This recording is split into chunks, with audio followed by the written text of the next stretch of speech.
boom, boom, boom. I'm not gonna let that guy come through our town without a fight. I love the way you walk, and I love the way you talk. How we gonna go up against all that firepower? Bang, bang, bang, bang. I got an idea. He's my little Nazi killer. You have more ammo? Ho, ho, ho. You never know.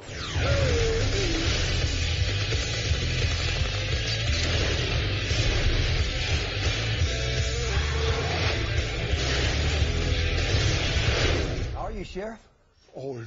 All right, so that should have been some of the trailer for The Last Stand. This is the new Arnold Schwarzenegger film directed by South Korean filmmaker Kim Ji-woon, making his American film debut. And the film stars Arnold as a sheriff in the small town known as Somerton in Arizona, which is kind of a border town, which comes into play as, meanwhile, in Las Vegas, there's a a secret transfer of a drug cartel kingpin guy who, he breaks out and he gets into a big fast Corvette and he's speeding towards the border. Forrest Whitaker is the FBI agent who's trying to, get him back into his control, but, he's speeding along the Corvette. Meanwhile, in Somerton, Arnold notices some nefarious individuals lurking around the town and things escalate, resulting in the cartel guys speeding towards Somerton with the other bad guys already in Somerton setting up for his, crossing into Mexico. So Arnold's like, no, I'm going to stop this and I'm going to make my last stand with the other cops and we're going to stop the bad guys. It sounds like McBain. I only do McBain impressions. I can't do Arnold. Ah, okay. I never try Arnold. I don't know what you thought you were hearing, but that wasn't Arnold. It was McBain. It's Rainier Wolfcastle. Anyway, lots of shooting and Johnny Knoxville and funny hats ensue. Maxwell and Ed, what did you think of The Last Stand? On the whole, I actually had a really enjoyable time with The Last Stand. And I think most of the credit has to go to the inventiveness of the great Korean director, Kim Ji-woon. He's a really talented guy, who knows how to create good energy. He knows how to shoot action scenes with fluidity, and so you can actually see what's going on and have a sense of space and geography. And I think he instills a nice tone and pace. On the other hand, I think the script itself is really, really bad. Nothing we haven't seen before. Anything when we're not with Arnold and his band of merry deputies, whether they're supposed to be deputies or he makes them deputies in the time of need, is dreadful. Forrest Whitaker is thankless. But it all comes back to Kim Ji-woon, and in terms of foreign filmmakers making their American debuts, I'm sure I'm not the first one to say this, but it definitely reminds me of John Woo back in the day with his Van Damme movie, although I think this is better than that was. Agreed. So, yeah, fun time. Arnold is Arnold. Cool. Hasn't lost it just yet. Martine, your thoughts? Well, I kind of enjoyed it as well for what it was supposed to be, which is an action movie. So if you're a fan of a lot of things blowing up, like high body count and a lot of guns and gunshots and all of that, then, it's your kind of movie. And those are the movies that Arnold does best, and those are the ones he's done quite a few of, in his movie career. I agree that the director had some really, really awesome shots. I mean, there was a shot where Arnold just leaped onto a roof and jumped on this guy, and as they were both falling to the ground, he shot a bullet through the guy's forehead. I thought that was a really, really awesome shot. But then, I wasn't sure whether it was supposed to be a serious movie or a comedy, because there were a lot of comedic elements to it as well. And I think the highlight of the film for me, believe it or not, it really was the senior citizens of the movie. And they just had some great lines. They were hilarious, and they just seemed completely out of place in the middle of all of this craziness that's happening around them. And that was the best part of the film for me. I was surprised to see Forrest in the film. I think Forrest was surprised to see himself in the film. I think that, I really think at times Forrest was just like, what is happening in this movie and what am I doing in this movie? He's one of those truly brilliant actors, and he seemed to be completely serious in this film, where everyone else around him was just, they were all joking and they were all in on the joke except him. That's the feeling that I got from his performance. But he's just one of those amazing actors, one of my favorite actors of all time. So, I mean, all in all, for what it is, an action film with a lot of stuff blowing up, if that's what you're looking for, then yeah, that's your film. I'll go next, and I agree that Forrest Whitaker, he is kind of the weakest element in this film. It's not his fault, it's just the movie. Right. It's not, it's not a movie about amazing writing, and certainly his scenes don't do, it's more of just him acting like this inept guy who's like, can't believe that this guy would go towards Somerton and not somewhere else, and just him disapproving of everything, and it's just a boring role for someone like, at least it's Forrest Whitaker, not someone that's, less compelling of a screen presence watching to do this badly written role. But with that said, you mentioned the old people in this film and, kind of their humorous aspect into it, including a Harry Dean Stanton cameo, which I'm always welcome to. But,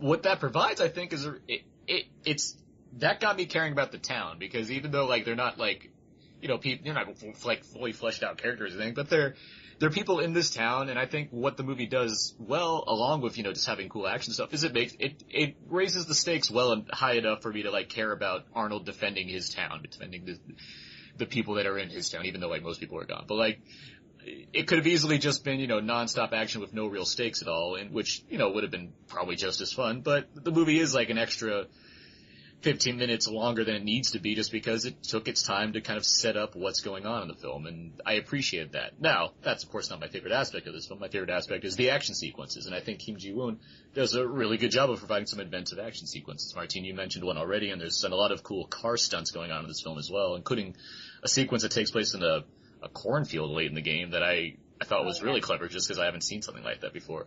And there's just a lot of little bits and pieces like that all over the film, especially in its third act, where it's just, this explosive finale. That's just a lot of fun to watch, and that's what I wanted out of this movie. And even in the goofy setup getting there, which has its moments of kind of melodrama, the female officer and the drunk who used to be her boyfriend, all this nonsense. It's silly stuff, but it feels like an Arnold movie. It feels like other Arnold movies also had kind of silly setups to get to the big explosive finale. Commando comes to mind easily in regards to that. And, Arnold's Arnold. He's so much better here than he was in the last two Expendable movies, which he's just the worst thing about them. So I was really worried, actually, that this movie would just be him not knowing how to act anymore. And while Arnold's not a great actor, he knows how to, he brought back that screen presence that I enjoy from him in general. So I was happy to see that in this movie. He has his goofy one-liners, which are always entertaining, and he has his action moments that are also entertaining. So I had a lot of fun with this movie, more than I was expecting to. Abe? Yeah, absolutely. I actually had a lot of fun with this movie too, more than I was expecting. Just, you stole the words right out of my mouth.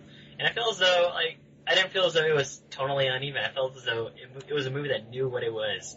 Unlike Gangster Squad, it was just an action comedy movie where, the stakes are there, yes, and everything is conveniently set up in the beginning. The town is away on a football game because the school is comprised of a bunch of teenagers with no parents. Apparently. And, there's a shiny red, Chevy, there parked there. And these bad guys that are there. And unbeknownst to me, there's even a character that's like, oh, you know what? I want to go somewhere else and pursue bigger dreams. And I totally did not see his future coming. And I was like, damn it. I should have known, because he's the guy that was like, I'm going to buy a boat. It's called to live forever. Just like Friday Night Lights, he was canceled. Yeah. That was sad. Yeah, I actually, I empathize, because I was like, he's a lovable goofball. And, there are funny elements of this movie all throughout. And the action sequence, like what you guys had said, well done. The driving, well done. I think that there are only two complaints I have with the driving, which is, he's driving a sports car at 120 miles per hour average. His gasoline must be 0 by the time he gets to the border of Nevada. Hey, the car was that good. And the second time is when he's doing the cool flip thing, in the FBI car, rolls on top of his. I was like, dude, the car is probably all carbon fiber. His Corvette would have been smashed. But anyway. Abe, the car was souped up so he could drive that distance and be impervious to anything. I totally forgot about that. It was the 0-1. It was the 0-1. It wasn't right. it wasn't the 0-0. I think that was Taco from the League, who was the FBI agent. That was like, it's a 0-1. It's not Taco, but I It's not Taco? Oh. It's just not I wish it was Taco. Okay. You're like, why does that guy look familiar? It looks like a mix of Taco and Martin Starr. That's what I kept thinking. It's like, who's this guy? But, yeah, I know what you're doing. Can we talk about Peter Stormare's accent in this movie? Yeah, I couldn't. What is he? I wasn't sure either. Peter Stormare, who's like, he's constantly like he's a great character actor. And constantly playing some kind of villain.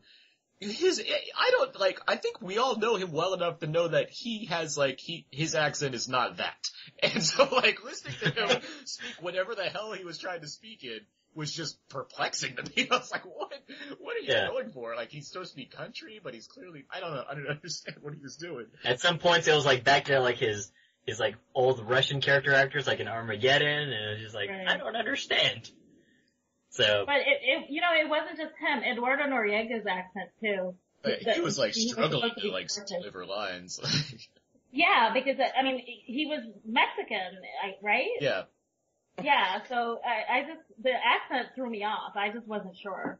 It completely took, so he wasn't the only one with an accent problem. Yeah. In the film. It was weird. Well, at least Peter Stormare, I hear him speak a lot. I know what he sounds like. You know what he sounds like, yeah. Even in Fargo, where he's a man of few words, it's I know what it's just weird listening to Peter. I totally forgot about that. Yeah, he doesn't really say much in Fargo. But, Cortez, that actor, he's in the Devil's Backbone, the Guillermo del Toro film, and I really like that guy, and I was like, that's neat to see him in this movie. He's not particularly great in this movie at all, right. Really, but, he's like... It's not bad. He's not, he's just annoying, which is what his character's supposed to be, but...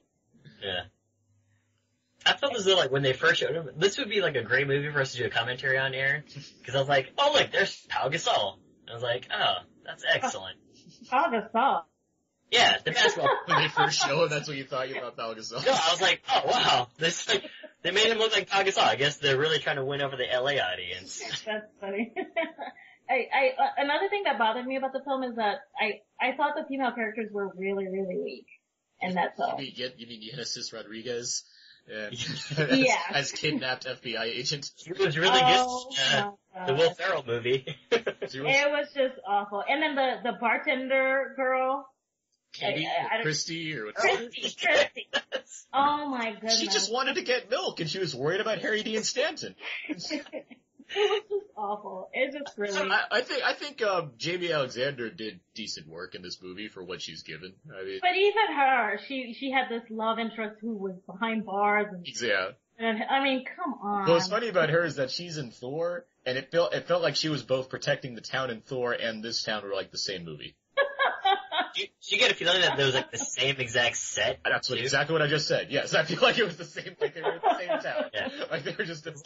They did the first aerial shot, and I was like, that looks exactly like the town in Thor. She's on Asgard duty and watching over this town. That's why she didn't die in that hail of bullets. This is her job. But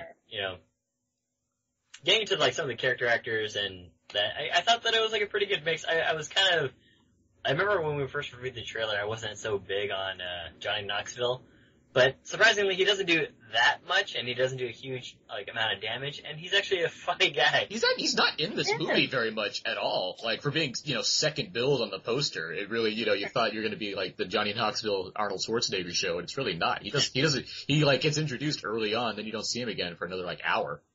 Right. And I thought he was pretty funny, actually. I like Knoxville in general. He genuinely makes me laugh. So, I was happy to see him in this movie. I am glad that he was in it for the amount of time he was as in it, as opposed to being more, because then it could have got grating, I guess, given his character. But.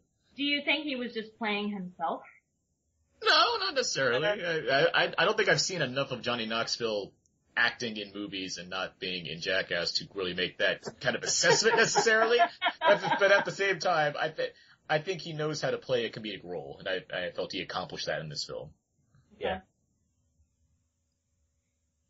Let's see. Wait, what did you guys think of Guzman? I love Guzman. I love Guzman. I love the goose. Yeah.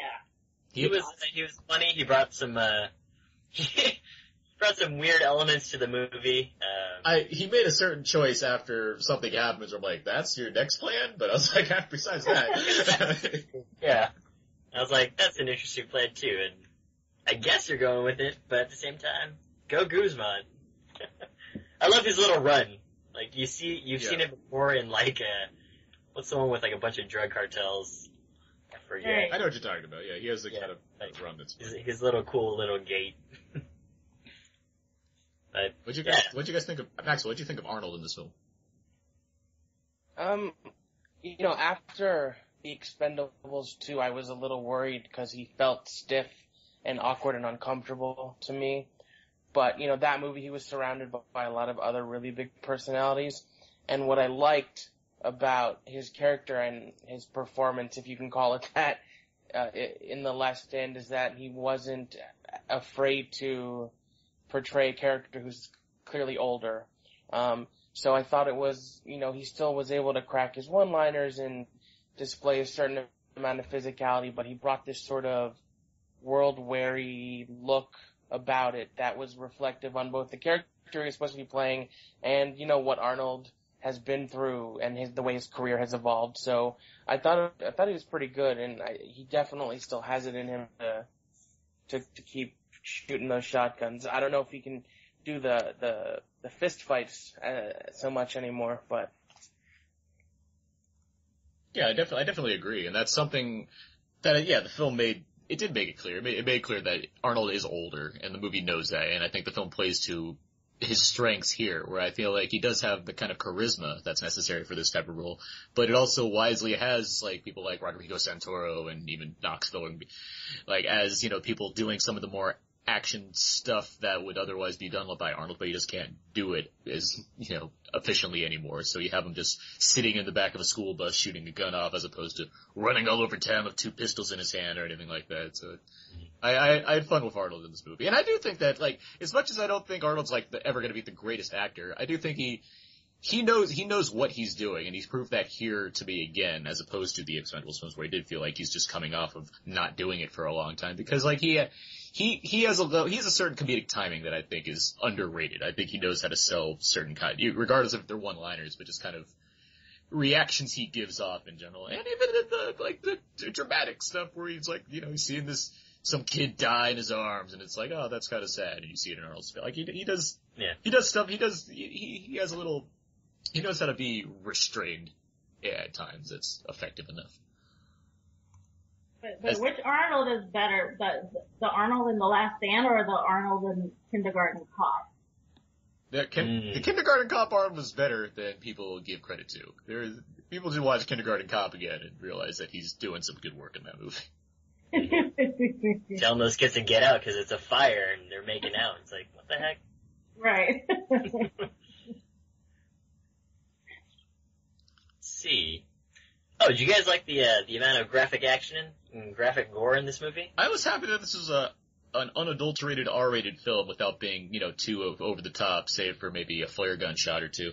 But that was awesome. I did like that, it wasn't a PG-13, all bullets, no blood. There was squibs and there was digital blood, but I mean, it's there, and it gave a certain weight to the violence, even though it was, not necessarily realistic, but grounded in a level of reality. I mean, there's a lot of practical stunts going on here, and you see people die because of them. Like it was fun. I appreciated the R-ratedness of the film. There was one scene that there's a guy who got shot, or he just got blown to pieces, and then his body parts were all over the place, and it just looked fake. I don't know if you remember that. I can't remember which character was on the ground, and then like one arm came falling on top of his head, and I was like, really? Yeah. I find that most graphic violence tends to look fake because I personally have no idea what that would actually look like. Right. Like I've never seen a body explode in front of me, so for all I know, it could be dead on, and I just have no point of reference. But I'm all for gore and violence in action movies. I think a lot of action movies as of late have been sanitized because the fact is PG-13 tends to make more money. But, not that violence has to be there, but it can certainly, especially when played right, like I think a lot of the violence in this movie was almost like darkly comic. Like I was laughing at how absurd it was, added. Cause that's kind of what Kim Ji-woon does. For sure. Would add an extra level of enjoyment to it. Like you can watch The Good, the Bad, and the Weird, which I think shares a lot in common with this. Mm-hmm. And it's clear that he's going for that sort of violence as dark comedy motif that's not always there. Yeah, for sure. The whole town shootout, the Last Stand sequence, it does feel like all the pieces have been set up early on, and you just have all these different payoffs, and it does feel like it certainly has like a A to B to C route in terms of how the action is staged, but you feel like you've gotten to see this town and you know what things can happen, and then just so you see the delivery of those various things, it has a kind of level of humor to it because you're like, oh, okay, this led to this, and it's like, oh, that's fun. I get that. Action. Yay. Like, it's like, you have that reaction to a number of the different action scenes based on the fact that the film does adequately set things up, and I think that does come from Kim Ji-woon's kind of his skill as a director. And that kind of goes back to my point, which is like, it's a movie that knows what it is. It's just an action movie. It sets things up very quickly. And it just moves right into things. It doesn't really need to be like, oh, and then there's like a double cross, or, oh, and this bad guy, maybe there's more to this. It's actually just like, no, he's a bad guy, he's on the run. It's simple as that. You don't have to think about it too much, and just sit back and enjoy the action. So, yeah, I was surprised by how much I was laughing and, cringing at the same, not cringing in a bad way, but just like, ooh, that looks like it gotta hurt. And what's nice is like, Maxwell, you mentioned that you're happy this is an R-rated film as opposed to like a PG-13, like so many other have. And like within the next few weeks, we have this movie, we have Parker with Statham, we have Bullet to the Head of Stallone, and then Die Hard, A Good Day to Die Hard, and all of those are rated R. And it's like this nice, like, that hasn't happened in a long time. You haven't seen all these action guys in separate action movies all coming out within like weeks of each other since the early 90s or something. Yeah, I can't help but feel the success of the Expendables movies has a lot to do with that. Yeah. Because they're both rated R, they both did fairly well, and they featured all these guys. So I think it showed that there's still an audience for these, even though that was proven not necessarily to be the case this time. Alright, so... And it seems to be a trend, really. That's what I was saying with the Red 2 trailer. It just seems to be a trend with these aging action stars, and they're making fun of themselves, but they still got it, so. Yeah. Cool. So I think we've adequately talked about The Last Stand, the huge box office success that it was this weekend, and let's get to our rating for the film now. Each week on Out Now, Fair and Abe, we try to rate films based on when you should go and see them, and we have a scale for that goes from IMAX to theater to dollar theater, Netflix, HBO, TV, or just kind of forget about it. On that scale, Maxwell, where would you put The Last Stand? Gosh, my heart and my head are debating here, but I would have to ultimately say dollar theater. Okay. Martine? Actually, that's what I was going to say too. I think it's a film that you don't want to pay full price for it, but because of the action and the graphics, you have to see it in a theater, so dollar theater. Abe? Yeah, I'd say dollar theater too, and that's primarily because I think that it's enjoyable with an audience, more so than just like, a couple of friends. Like, huge audiences, they'll laugh along with you. I agree. I was even at my press screening, there was a lot of hooting and hollering in the audience, so I was really fond of that. And, I would say dollar. I think it was the first time we've had a unanimous agreement on a movie in like weeks. Yeah. Strange. So yeah, dollar theaters all around, guys. $2. $2. We all just virtually high-fived each other. It was awesome.